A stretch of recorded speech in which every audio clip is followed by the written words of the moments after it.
In this guide, I'll show you how to reduce screen tearing, judder, or lag on your Roku TV or streaming device. So from the home screen, navigate down to Settings. Then we're going to scroll over to the right and scroll down, and we're going to go to System Settings. Now scroll over to About and scroll down, and we're going to go to Advanced System Settings and scroll over. Then what you want to do is go to Advanced Display Settings, and we're going to go to Auto Adjust Display Refresh Rate.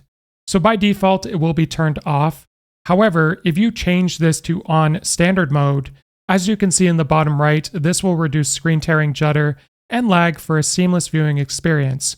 Do bear in mind you may get some black flashes when videos start and stop. As well as there's also the option on variable refresh rate enhanced if it's supported on your TV or monitor. So try turning one of these features on. For example, I'll just turn this one on. If I were to turn this one on, the screen would go black.